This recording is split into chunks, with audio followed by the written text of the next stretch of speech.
Hello बच्चों, let's read the question. The question says, assertion, fullerene is purest allotrope of carbon.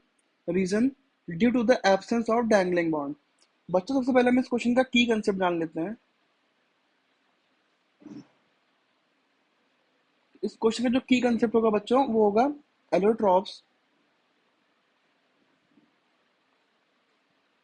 Of carbon. अब बच्चों allotropes का मतलब क्या होता है कि एलोट्रॉप्स मतलब ये हो गया बच्चों, जैसे कार्बन का एलोट्रॉप्स की हम यहाँ पे बात कर रहे हैं, तो कार्बन की यूनिट मिलके जो अलग अलग स्ट्रक्चर बनाती हैं उनको हम एलोट्रॉप्स कहते हैं। जैसे कि कार्बन का एलोट्रॉप हो गया ग्रेफाइट, कार्बन का एलोट्रॉप हो गया डायमंड, कार्बन का एलोट्रॉप हो गया फ्लोरीन। यानी जब एक ही एलिमेंट अलग अलग फॉर्म में एग्जिस्ट कर रहा होता है विद डिफरेंट डिफरेंट स्ट्रक्चर, तो उसको हम एलोट्रॉप्स बोलते हैं बच्चों। अब बच्चों हम यहाँ पे एक एक स्टेटमेंट फोकस करेंगे। हमसे बोला गया कि जो फ्लोरीन है इस प्योरेस्ट एलोट्रॉप ऑफ कार्बन। अब बच्चों क्या होता है कि जो फ्लोरीन होता है इसमें क्या होता है, they have they have smooth structure,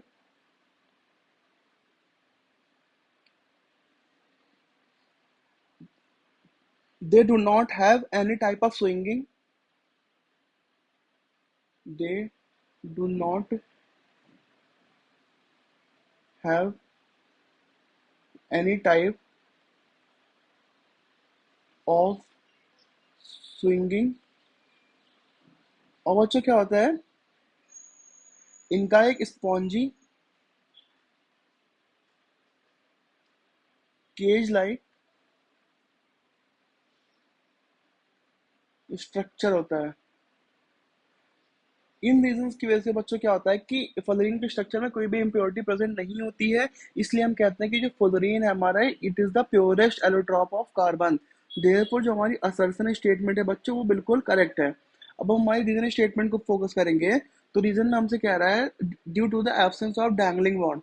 तो बच्चों this is correct, reason statement is correct कि फ्लोरीन में fluorine do not have dangling bonds,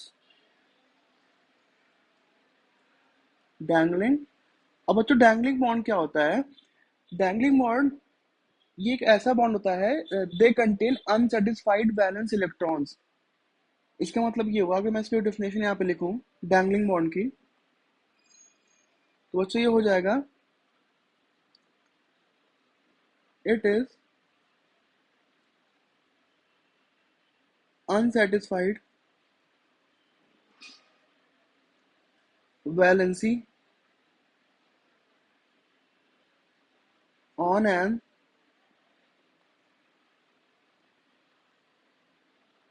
immobilized atom.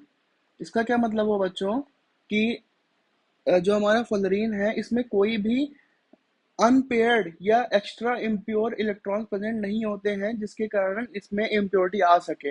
और इसी जगह बच्चों अगर हम डायमंड और ग्रेफाइट का स्ट्रक्चर देखें तो उसमें डैंगलिंग बॉन्ड प्रेजेंट होता है। देयरफॉर हमारा रीजन स्टेटमेंट भी करेक्ट है।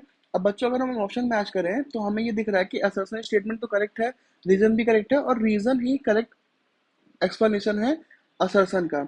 Therefore the correct option will be option number A, both assertion and reason are true and the reason is correct explanation of the assertion. Thank you बच्चों, best of luck.